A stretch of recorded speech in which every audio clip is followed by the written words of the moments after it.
niyo for the first few days po ng talks? I'm sorry, I was distracted. You have to, naputol, yung trend ko na may trip pagkatlaws, Assessment lang po, Mr. President, during the first few days po ng peace negotiation po sa Oslo. sa? Kontento po ba kayo doon sa first few days po ng peace negotiation sa Oslo?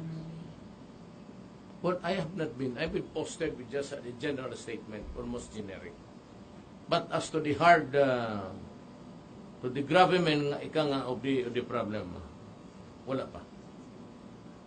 Wala pa. I'm posted by Duresa and the rest. But it's just almost generic that we thought at this afternoon, maybe at this time they're still shaking hands until now.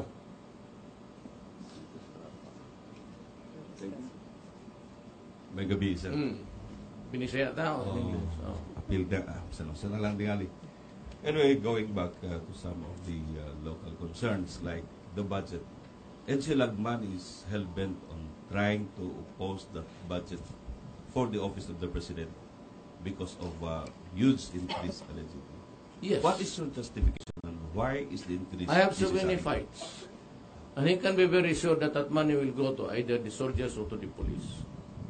I should have a budget to buy information and all of these things. I'm fighting a crisis. But at the end, there should be no worry. It will come to a vote. And I'm sure Congress would know. Ako, kung ayaw na niya binigyan, okay lang sa akin. But you take care of the problem. Wala naman akong hiningi na sabihin mo, ibulsa ko. All of these things will be used for lalo na sa intelligence fund. You know, I also, magtanong ka man, even yung mayor pa ako dito. Ngayong presidente na ako, magtanong kayo. Umaabot talaga sa kanila yun. And I tend to give more because I said I'm fighting so many wars. I have the Abu Sayyaf, I have the MI noon, MN. I really do not know if this will go on as peacefully as we can really do it. Then I have the communist. So, kung ayaw lang ibigay, okay lang sa akin. Wala akong problema. Pero sabihin ko, we are failing in this, failing of that because we failed to act on time. Now, if we had the information, malaman sana namin, we could have just also interdicted this and that. Pero if it's just a worry that bulsa ko yan. When I was mayor, magtanong kayo ng mga polis na wala na ako sa pwesto. Ngayong presidente ako, tanungin mo sila. You can ask anybody in the military establishment. Sir, follow-up question. I hope this will not irritate you if I bring up again the issue of the Lima. She kept on repeating about the possible human rights violation. But when she came here for an investigation during your time as the mayor, she in fact could have violated the rule of law in trying to pull out a prisoner from the prison cell by the person of Jonathan Balo without the benefit of a court order. Yeah.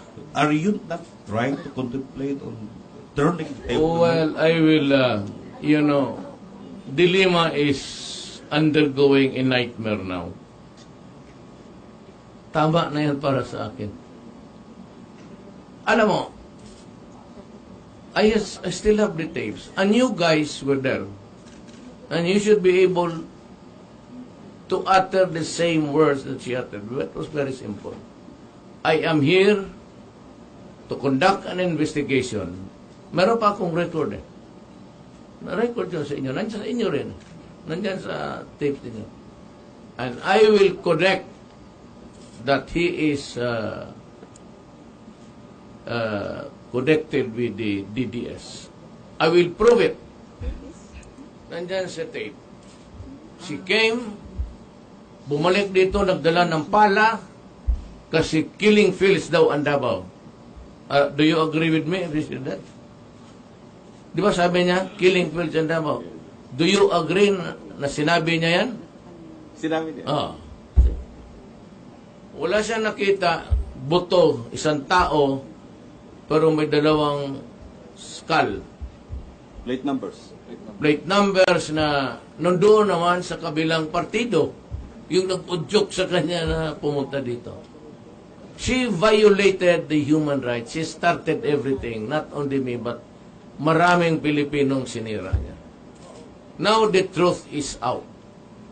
The cat is out of the bag. Ika nga. So what happens now? She's still yakking about the same issues. I do not deny that there are encounters between the police and the drug. Sinasabi ko, lumalaban talaga yan. Tingnan mo yung police na namatay kanina. Hinabol niya. O, kumuha ng, di binaril siya. Lalaban niya kasi yung mga yan, sira na ulo talaga yan.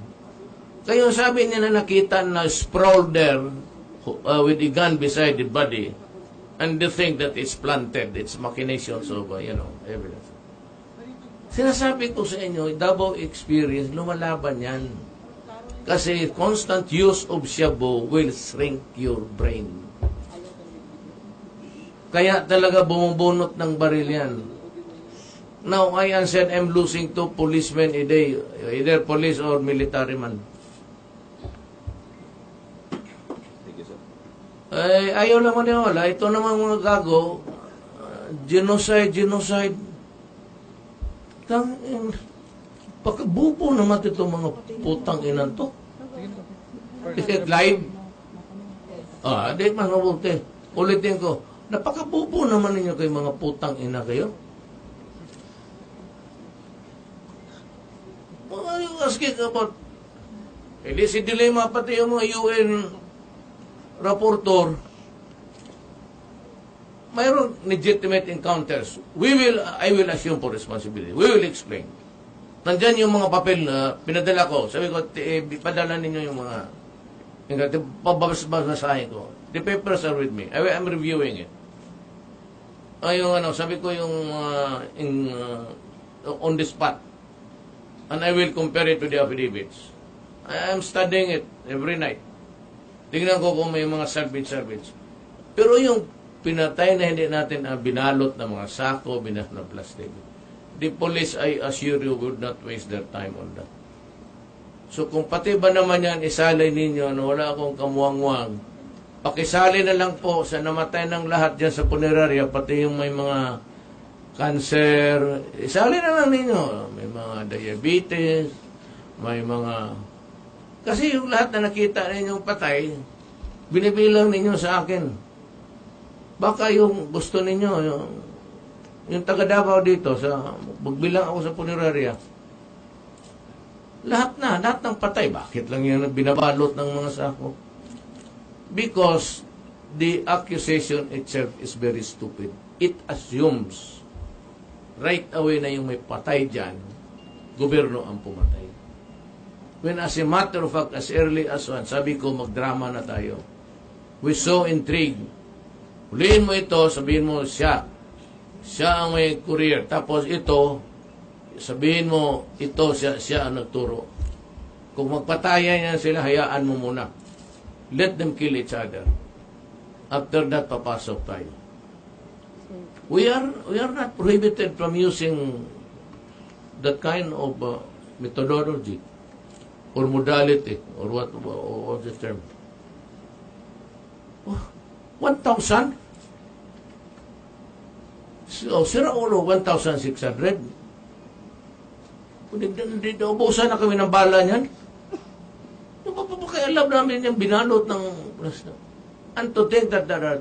Hoy, Dilema, kinig ka. Utang ina ka. 3 million addicts in this country. Hoy, UN, pag-upabok, kubutong na yung nang... There are now, even those who surrendered, 600,000. Do you think it's a joke? It's a joke for you to tell me about human rights. Come here and solve the problem yourself. I will fund you. I will pay even your, bibili ako pati yung toilet paper mo. Gago kayo salita ng salita. Diyan may problema ako dito. 600,000 tapos ganun kayo magsalita. Dilema, you are finished. Tapos ka na. Sunod eleksyon, na. By the way, you look nice. Fighter talaga.